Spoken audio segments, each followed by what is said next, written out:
God loves you. He has called you with purpose and on purpose. There's truly nothing too hard for our God to do.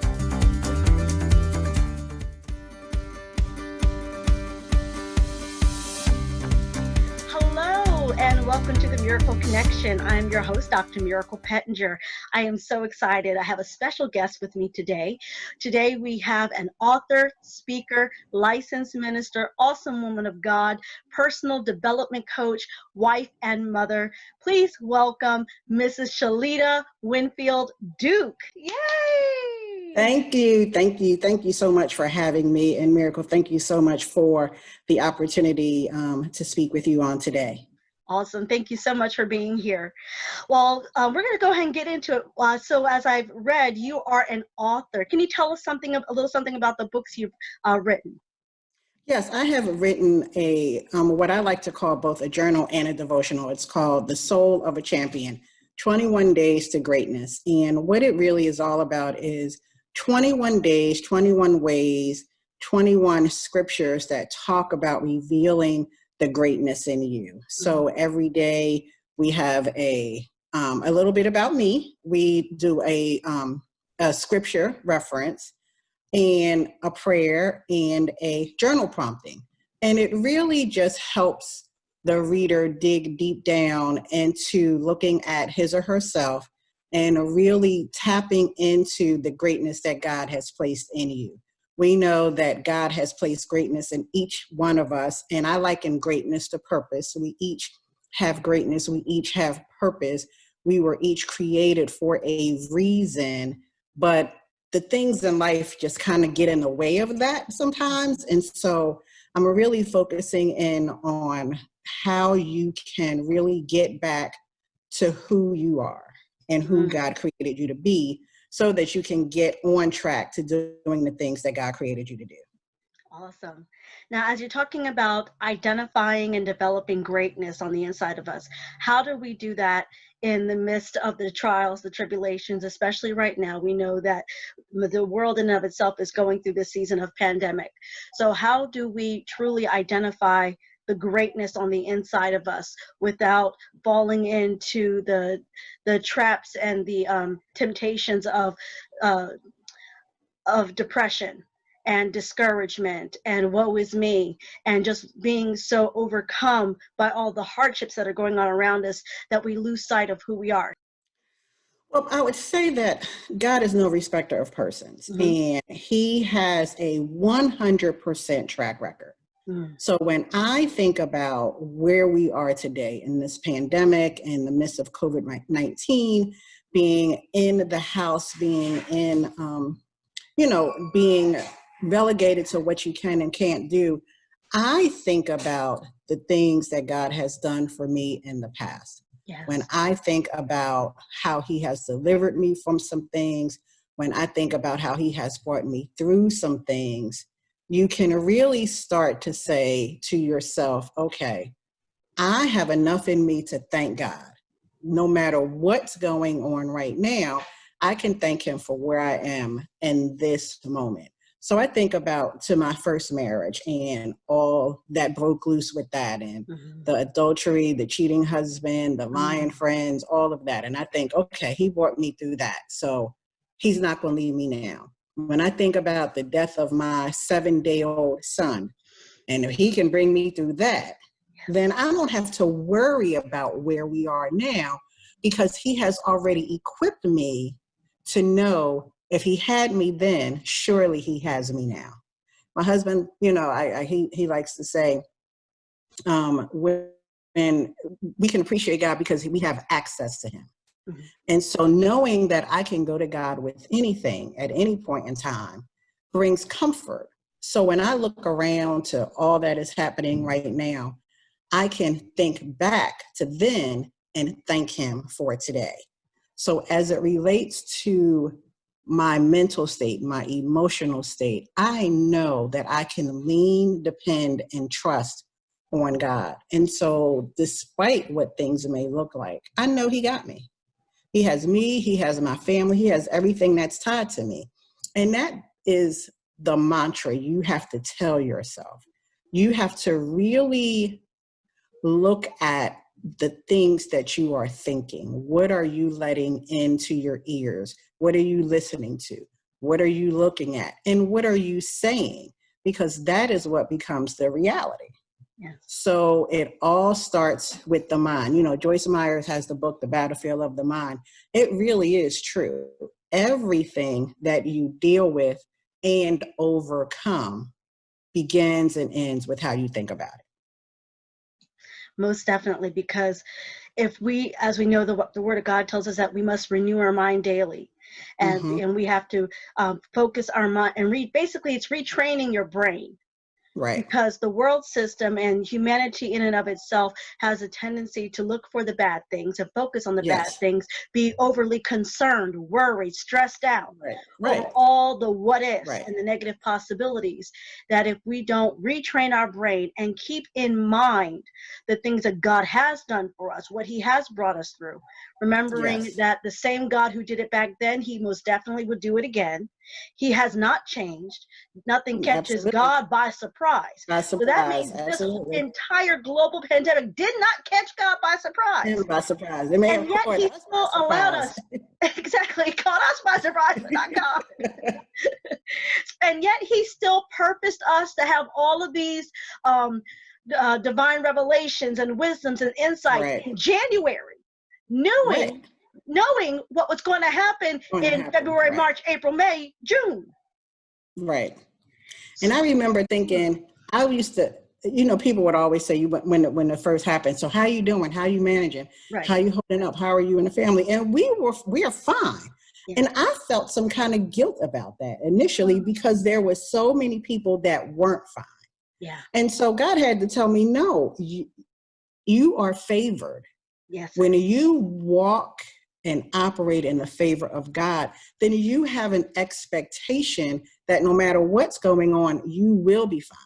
As a woman of God, as a child of God, as a daughter of the King, I can expect to be okay, no matter what's going on in the world, because I know who my God is. And if I am praying and worshiping and honoring, excuse me, and spreading the word, then why should I be guilty about all the goodness and all the good things that he is doing in me, for me, through me? Why should I? So I had to really train my mind about that, because that's not of God. Feeling guilty about God's blessings is not of God. And so it really does start with, how are you perceiving something? How are you thinking about it? And what are you saying about it? And so, yes, you control, like I said earlier, what you hear, what you let in, because we want to be knowledgeable, but we don't want to be consumed. And there is a difference between the two. Most definitely, most definitely. And as we're being aware of our surroundings, what's going on around us, we put as you mentioned, putting our expectation, our faith, our trust in God, and knowing that he is more than capable of handling it for us. And another good point that you brought out, even with that, was the peace. I think about the peace of God. When you are truly in the favor of God, and when you are in the presence of God, you are resting in him. Your confidence is in him.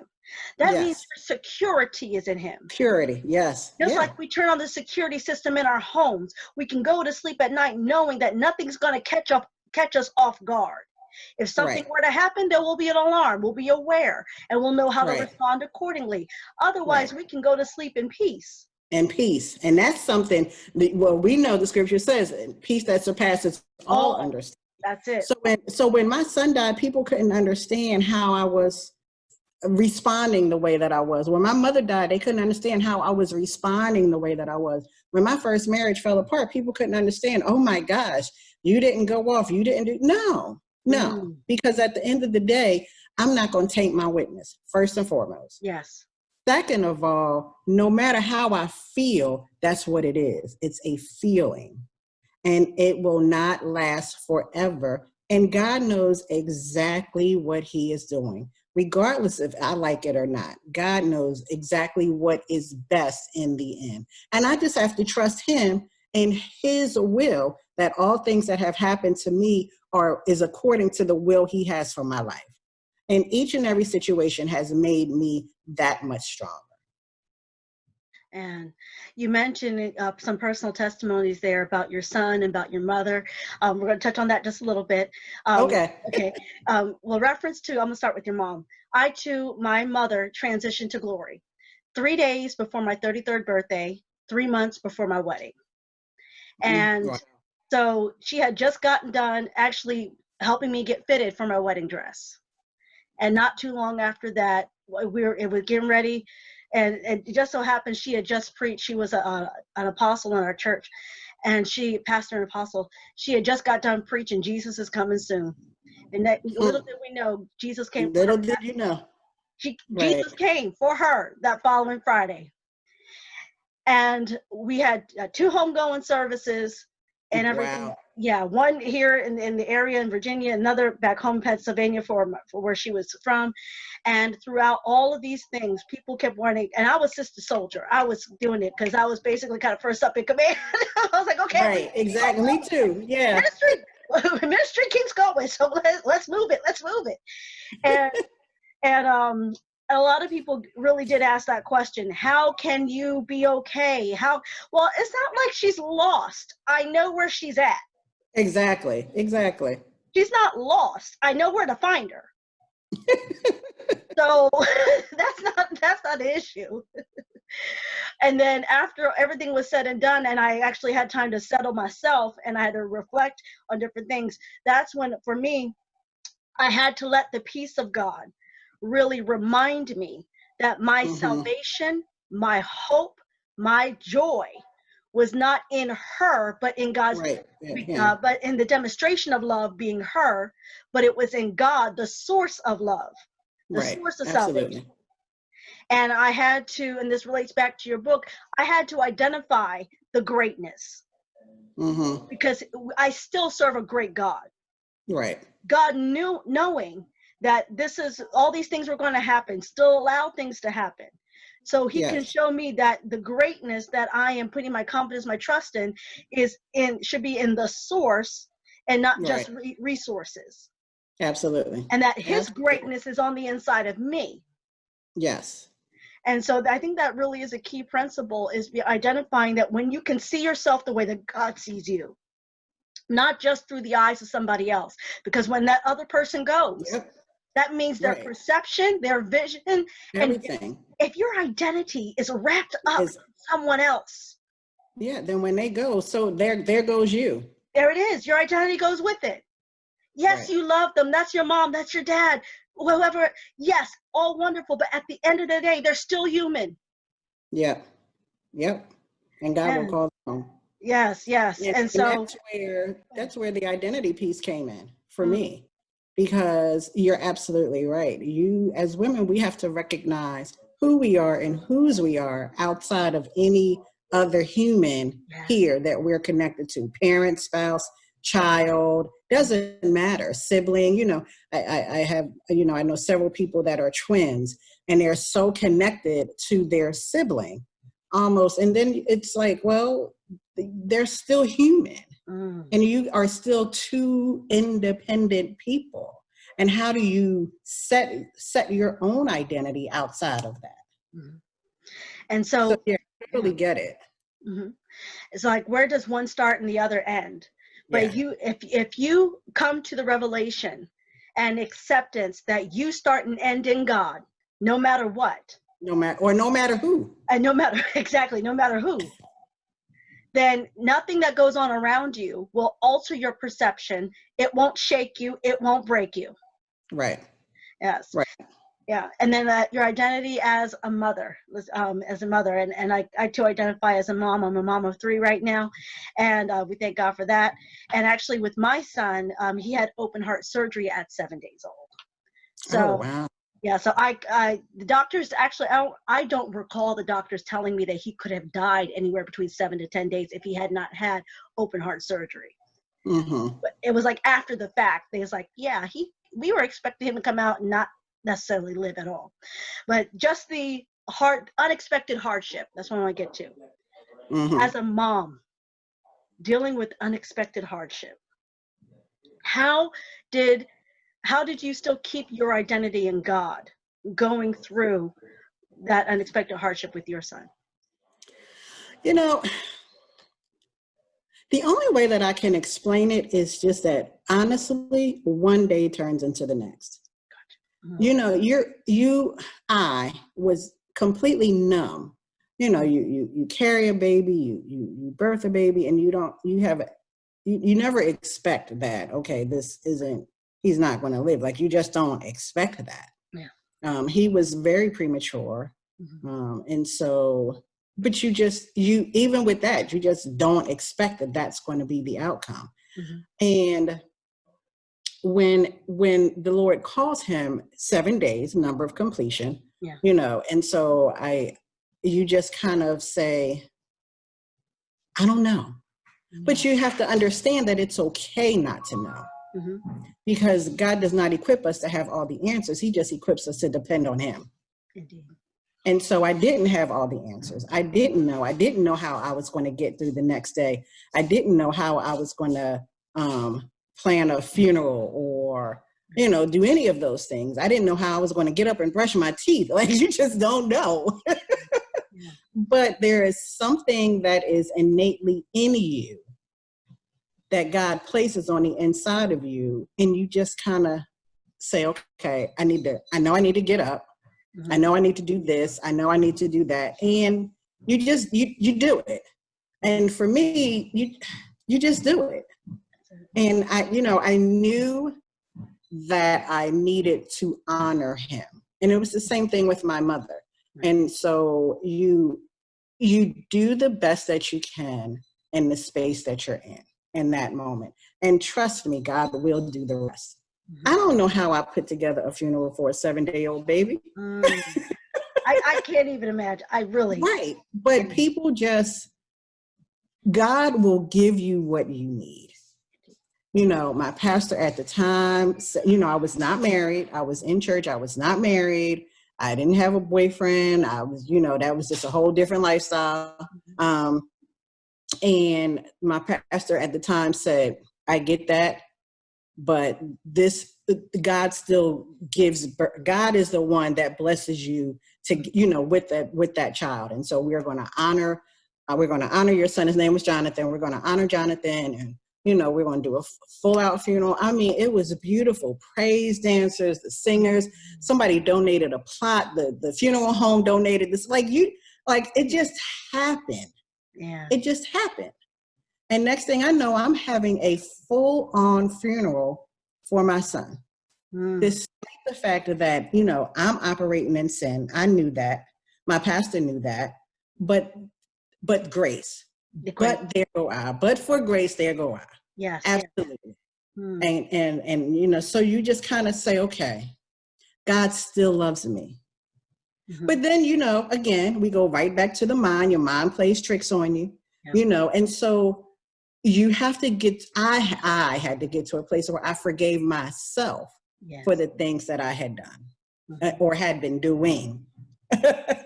And so you just have to be real with yourself. You know, we talk about identity. We talk about God's love. You have to be real with yourself. And that is one of the pillars of knowing who you are, not just knowing who you are, but accepting who you are.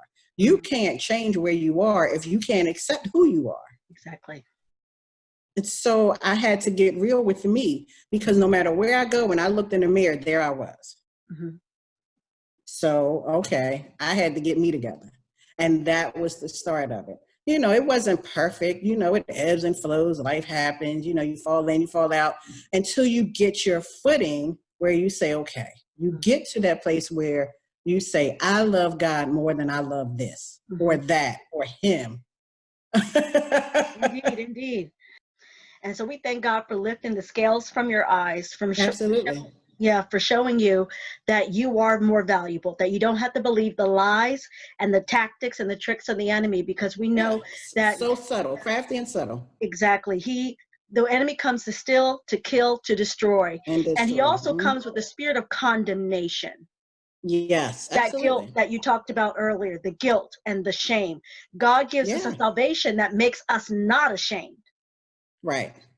Right. And And I so, talk about that. That's yeah. one of the things I talk about, that guilt, hurt, shame, and defeat. Mm. Those 4 areas. And they will just beat you down until you say, I remember I was at church and I had a vision and I thought it was one thing, but I realized that it was related to something else. But just imagine a blanket sitting on a group of people, and I could see the people fighting to get under the blanket, but the blanket was so weighted down, you couldn't even get it off. And I think that that's how we live. That's how our soul lives sometimes.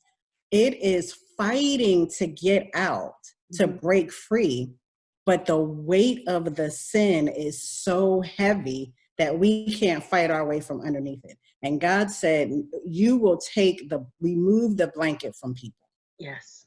Remove the mask, remove the blanket. And that was really the start of it, dealing with my own self-forgiveness, dealing with the forgiveness of other people, dealing with the forgiveness of things I had done and decisions I had made. All of that is a real part of life. So when you talk about learning who you are and understanding whose you are, you have to go back to those things. You have to go back to that root of where did it start?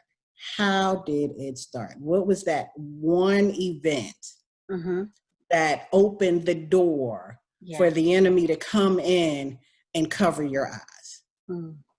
Most definitely. And so there's a lot of self-reflection that has to be done. We have to really deal with the unresolved issues, the secret things of the heart, those unmet needs. Yes. Unmet expectations. Yeah, unmet expectations. And so to truly get down to it, because sometimes we want to keep piling a whole bunch of Band-Aids and dirt and things and addictions and all these other things on top of it so we don't have to deal with it. But if we truly want to be healed, if we truly want to be delivered and set free, if we truly want to see ourselves the way that God sees us, then we have to go through that process every day of allowing God to uncover some things for us. And then once it's uncovered, we have to deal with it. Yes. God's Absolutely. grace is sufficient. Yes, it is. His grace will carry you through, just as you gave with your testimony. The grace of God carried you through the funeral. The grace of God carried you through, even when you did not recognize yourself in your own sin. Yeah, absolutely. The grace of God will carry you to the point of salvation. Yes, it will. Yes, it will. And that cleansing process, so that way you can operate and also in more effectively in the kingdom of God, and also bring some other people out. Okay, can you tell us what is your business, the awesome name that it has, and how do you serve your community through your business? So I am considered an identity coach. So my business name is SheWin Unlimited, and I am an identity coach, and I work with professional level women of faith, and I help them break free from the stigma of perfectionism so that they can define who they are outside of the office. And I came to that, I won't say I came to that. God revealed that to me because, as I was going through certain aspects of my life, school and work was never a problem for me. Men and sex was a problem, but school and work were never a problem. And so, I was doing well in my professional career, but I would go home and my life was falling apart. Couldn't keep a relationship, didn't, no good men, bad decisions, bad choices, just doing stuff. And so I couldn't understand. I had to really pray about the disconnect between the two, because how can I be so successful at work and then come home and be a complete hot mess? And so there's a disconnect. And so I was concerned about the image. Gotcha. So my success at work could never mix with my mess in life, and my mess in life could never mix with my success at work. So you essentially operate two different models. That's it. And so there's a disconnect between the two, because how I am is how I am. Whether I am that way at work or whether I am at home, it shouldn't matter. Mm-hmm. Because my true self, my true, authentic, honest self of who Shelita is, should be no matter where I am. Indeed. Mm-hmm. And so, God, that was the vision that God gave me, that people are not true to who they really are. And people aren't true to who they are because they don't know who they are. People are having an identity crisis. So you get mad with yourself and you start to like yourself less and less because you see yourself one way here, but you see the reality of how you're living over here. And people get upset about the disconnect. Well, there shouldn't be a disconnect. And so that's what we talk about. So we talk about the voids. We talk about the things that are missing. We talk about understanding who you are. We talk about using your voice. We talk about not being a doormat, not letting people walk all over you, confidence and courage and correction and accountability. We talk about all of those things. Awesome. So that's how that's how SheWin came to fruition, and that's how the identity coach came to fruition. So I do that through a variety of programs and services that I offer. I have an annual women's retreat, SheWin Unlimited annual retreat. Obviously, it won't be face-to-face this year, but I am going to do it virtually. It'll be in September. I'm doing that virtually. And we really get to the core of who you are. Can you please share with us where we can connect with you and also where we can find more information about the SheWin conference for this year? Yes, absolutely. You can connect with me at www.shewinunlimited.com. That's my website. You'll find all the information about me, about the retreat, about what I do, so forth and so on. You can actually also go to Linktree. I'm not sure if you're familiar with that, linktr.ee/SheWin. And you can download my free ebook, Eliminate the Ants. It's called Power Thoughts. We talk about eliminating those automatic negative thoughts. You can get my book there as well. And you can join my Facebook group and get more information about me. Awesome. Well, this has been so engaging and exciting. Thank you so much, Ms. Shelita, for sharing with us your personal testimony and teaching us the value of self-identification, and especially finding our identity in God. I know it's helped so many people on this morning, and we look forward to seeing more of you and connecting with you, and the information as presented below. Again, we greatly appreciate you. Well, thank you guys so much for joining us. Have a great and awesome day. And you've been watching The Miracle Connection.